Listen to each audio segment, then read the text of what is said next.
जोहार। देश के छठवें चरण और झारखंड के तीसरे चरण में इस बार 25 तारीख को धनबाद लोकसभा सीट के लिए भी चुनाव होना है और ऐसे में धनबाद लोकसभा सीट जो है झारखंड का सबसे हॉट सीट भी है और सबसे इंटरेस्टिंग सीट भी बन गया है।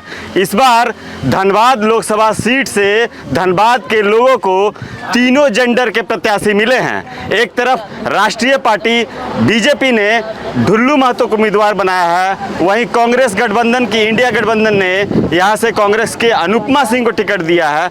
वहीं ट्रांसजेंडर सुनैना किन्नर भी मैदान में हैं और धनबाद की हर घर तक पहुंच बनाने वाली सुनैना किन्नर इस बार वोट मांग रही है। सबसे पहले तो खूब खूब स्वागत है आपका। जी नमस्कार, और आपको भी सादर आमंत्रण और प्यार भरा और दुआ हमारी तरफ से बहुत सारी ढेर सारी। अच्छा, एक पहला सवाल बताइए, जो तमाम राजनेता हैं, राजनीति फील्ड से हैं, कहीं से कहीं से वाजिब होता है उनका चुनाव में आना, आपको क्या ऐसा महसूस हुआ कि आपने कहा कि नहीं मुझे अब लोकसभा चुनाव लड़ना चाहिए?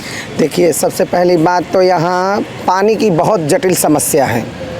आप कोयलांचल के किसी भी क्षेत्र में चल जाइए, पुटकी हो, मुन्नीडी हो, करकेंद हो, इधर आपका चल जाइए गोधर हो, झरिया 4 नंबर हो, बाटा मोड़ हो, मतलब कोयलांचल का कोई ऐसा कोना क्षतिग्रस्त ना हो पानी से और यहाँ के पॉल्यूशन से। और बेरोजगारी तो यहाँ इतनी बढ़ गई है कि आए दिन हम लोग तो घर घर जाने वाली हूँ, किन्नर समाज सोसाइटी से हूँ मैं, तो हम लोग घर घर जाती हूँ, मिडिल क्लास हो, हाई क्लास हो, लोअर क्लास हो, सब में हमारा बातचीत, उठना बैठना, लेना देना होता है। तो आज ये बात उठते उठते इतनी बढ़ गई है कि कहीं ना कहीं हमारे ऊपर भी मतलब उसका असर होने लगा है अब, क्योंकि जो इंसान अभी सक्षम है, नौकरी में है, तो वो कुछ दे दे रहा है हमें, आगे चल के उसके बच्चे का फ्यूचर बढ़िया नहीं हो रहा है, अगर अच्छा रोज़गार नहीं मिल रहा है, पढ़ लिख नहीं पा रहे हैं, तो वो हमें कहाँ से दे पाएंगे।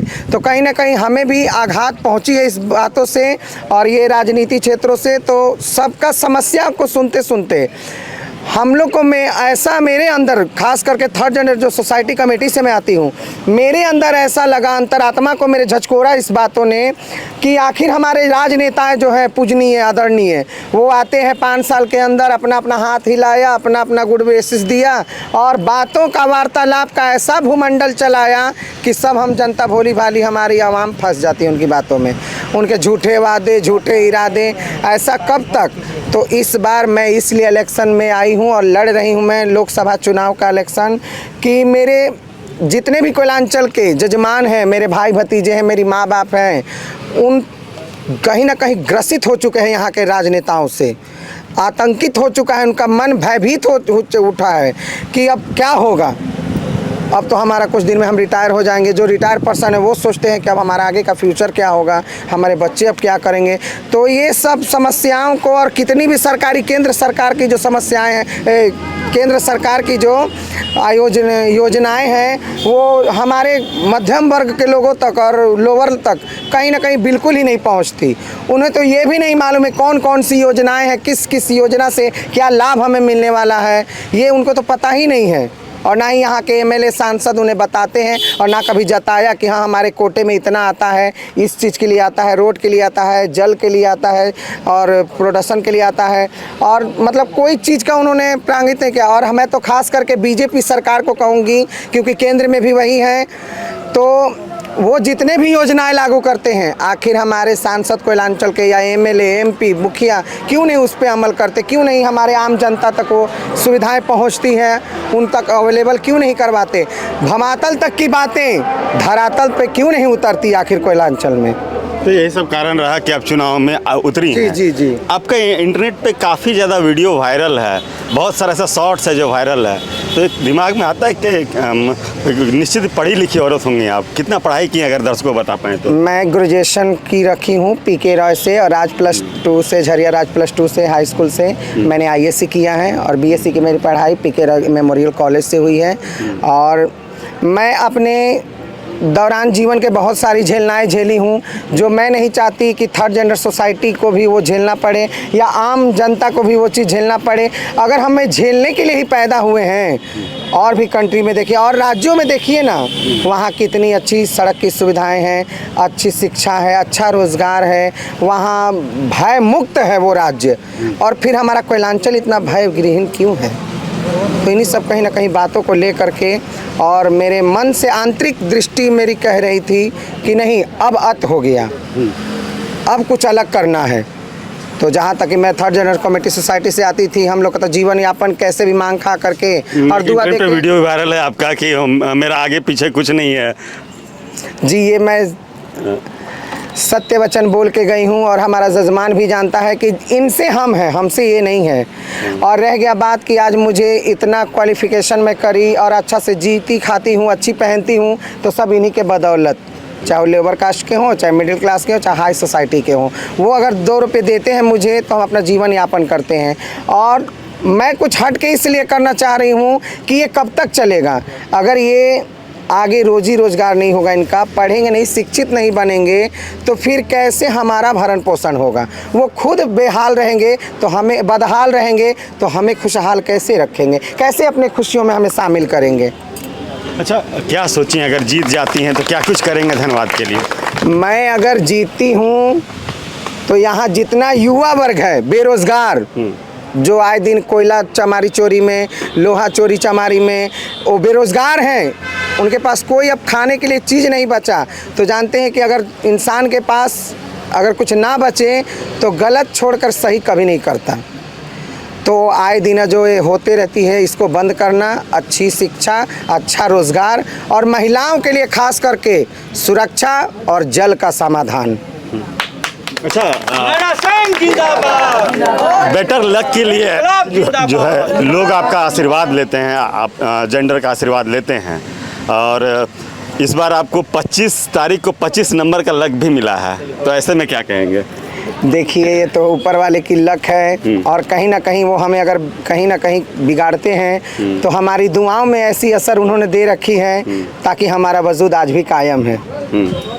अच्छा, अंतिम समय में क्या कहना चाहेंगी हमारे माध्यम से धनबाद बोकारो के लोगों को, क्यों वोट दें, कैसे देखिए, वोट धनबाद के लोगों को मैं यही कहूँगी कि आज जनता जाग चुकी है। कोई हो, कोई ब्लैक डायमंड जो कोयला है हमारे क्षेत्र का, वो हीरे के पीछे लोग पागल हैं, हमारे सुख दुख के लिए पागल नहीं हैं। तो हम लोग भी अब जाग चुके हैं, हमारी आवाम जाग चुकी है कोयलांचल की, कि आप 5 साल के अंदर आइएगा, 5 साल पे आके हाथ जोड़ के अपने झूठे वादे इरादे दिखा के जाइएगा।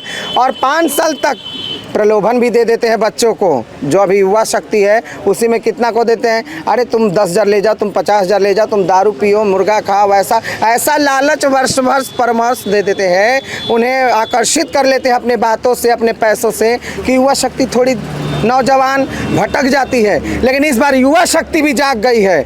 उनका भी कहना है कि 2, 4, 10 दिन हमें दारू मुर्गा नहीं खाना, हमें 5 साल अपने माँ बाप के साथ सुख का 2 रोटी खाना है।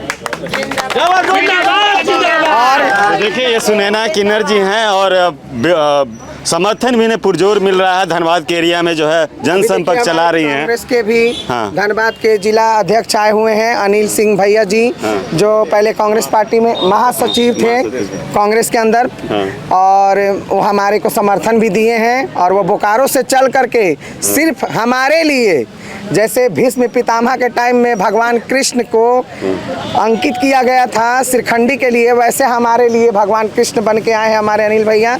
2 लफ्ज आप हमारे से इधर आइए। पहले तो आप ये बताइए, क्यों समर्थन कर रहे हैं आप सुनैना किन्नर जी का?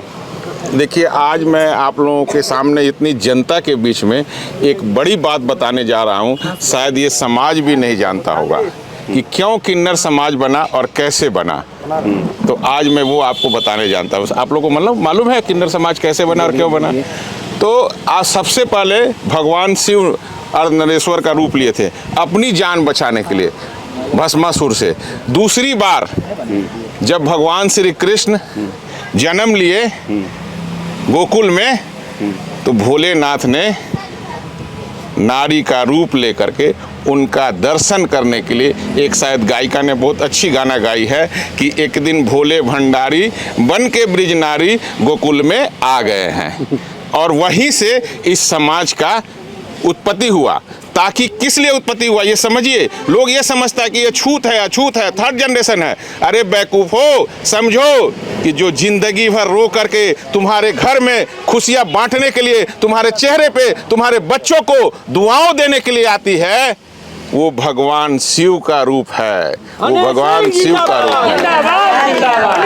इसलिए ये किन्नर समाज उसी समाज से आते हैं और वहीं से ये प्रचलन हुआ कि अगर किसी के घर में खुशी होगा, जब भगवान शिव ने ब्रिजनारी बन के गोकुल में आए और नाचे उस आंगन में और कृष्ण का दर्शन किए, तो वहीं से इनका उत्पत्ति हुआ। और वहीं से महाभारत के युद्ध में आपने देखा होगा कि जिसको इच्छा मृत्यु वरदान प्राप्त था, अगर वो व्यक्ति नहीं मरता, महाभारत का युद्ध नहीं थमता, तो अर्जुन ने शिखंडी को, भीष्म पितामह को मारने के लिए खड़ा किया, भगवान श्री कृष्ण ने शिखंडी के रूप में। तो इसलिए आज जो है कि आप लोगों ने कहा कि क्यों मैं समर्थन दिया, तो मैं बताता हूं कि जो लोग राजनीति कर रहे हैं, धनबाद एक ऐसा कोल इंडिया है जहां कोयला अगर यहाँ पे निकलता है तो पूरे देश में यहाँ के मजदूर, अगर यहाँ के खान मजदूर अपने प्राणों पे खेल करके उस कोयला को नहीं निकालेंगे तो पूरा देश अंधकार में रह जाएगा। और आज उनका भविष्य अंधकार में है और उनके बच्चों का भविष्य अंधकार में है, जो पूरे देश को रोशनी फैला रहे हैं। और यहाँ के जो लोग राजनीति कर रहे हैं, 6 बार कांग्रेस के यहाँ पे जनप्रतिनिधि सांसद पहुँचने का काम किए, 7 बार भारतीय जनता पार्टी के सांसद यहाँ का जनप्रतिनिधि बनकर के प्रतिनिधित्व किए, लेकिन एक भी सवाल धनबाद लोकसभा क्षेत्र से पटल पे, ना तो यहाँ के युवाओं के लिए, ना तो यहाँ के कोल मजदूर के लिए, ना तो यहाँ लोह नगरी के मजदूर के लिए, ना तो यहाँ के विस्थापितों के लिए कि विस्थापन नीति कैसे बनाए, कैसे चले। आपको मालूम है कि इस क्षेत्र में मैथन पावर प्लांट है और 1 यूनिट बिजली यहाँ नहीं मिलता है। क्यों? क्योंकि ये राजनीति करने वाले किन्नर से भी खराब स्थिति में खड़े हैं, इसलिए 1 यूनिट नहीं बिजली मिलता है। और यहाँ के विस्थापित लोगों को नौकरी नहीं मिलता है मैथन पावर प्लांट में। आप देखें कि एक लड़का मरा था तो कैसे एक लड़का ने 15 लाख रुपया दिलवाया। इसलिए मैं उन राजनीतिक जो कर रहे हैं यहाँ और जो दोनों राष्ट्रीय पार्टी के लोग खड़े हुए हैं, उनके मुंह पे तमाचा है सुनैना किन्नर। तो देखिए ये जोश के साथ जो है ये पूरी भीड़ है और ये पूरा भीड़ जो है हर जगह सुनैना किन्नर को जनसंपर्क अभियान के दौरान मिल रहा है, अपार समर्थन मिल रहा है। जाते आते अंतिम सवाल ले लेते हैं आपसे। हम देख रहे हैं पिछले 1 घंटे से आपके साथ घूम रहे हैं, हर घर से लोग निकल रहे हैं, आपसे आशीर्वाद ले रहे हैं। आशीर्वाद मिल पाएगा 25 तारीख को? देखिए ये तो मत का दान है और मैंने पहले भी बोला कि जितना बिचौलिया राज और भ्रष्टाचार है, हमारे बुजुर्ग नेता जो थे और आदरणीय, मैं तो उनको आदरणीय ही सम्मान करूंगी, सम्मानजनक ही मैं लैंग्वेज का इस्तेमाल करूंगी, क्योंकि मैं एक शिक्षित हूं और शिक्षित होने के कारण मैंने अपने भाषा शैली पे नियंत्रण करना सीखा है। तो मैं तो उन्हें आदरणीय ही कहूँगी आज भी। लेकिन जो ये किए हैं उनका भुगतान हम क्यों भरें? इसीलिए मैं इस चुनावी दंगल में आई हूँ और जैसे मेरे पैर छू करके ये लोग आशीर्वाद ले रहे हैं, मैं इनसे अपील करें अपने पूरे कोयलांचल के माँ बहनों से और भाई बहनों से कि एक बार मुझे मौका दें और जो आशीर्वाद स्थितिजनक मैं घर पे जाऊं, बधाइयों में जाती हूं और जैसे मुझे रिस्पेक्ट देते हैं, आदर करते हैं, वैसे लोकसभा में भी मुझे दिल्ली पहुंचाने तक का आशीर्वाद ये लोग दे मुझे। अब सुनैना सिंह, बाकी ये वीडियो कैसा लगा आप जरूर बताइएगा और सुनैना सिंह के लिए आपके पास अगर कोई सवाल है कमेंट कर दिए, हम कोशिश करेंगे अगली बार इनसे जवाब लेने। शुक्रिया। कमाल करते हो जी, बच्चे घूमने की इतनी जिद कर रहे हैं और तुम हो कि तुम्हें फुर्सत ही नहीं मिल रही। अब इतनी गर्मी में जाए तो जाए कहाँ? इस गर्मी में मस्ती और फन का आ गया है परफेक्ट डेस्टिनेशन, वाइल्ड वादी, जहाँ है water park, bird park, flower park, trampoline park, amusement park, 250 feet लंबा, जिप लाइन और क्रिकेट स्टिमुलेशन का खूबसूरत नजारा। वाइल्ड वादी, 10 माइल चौक, रांची। वाइल्ड वादी यानी अनलिमिटेड फन और अनलिमिटेड मस्ती।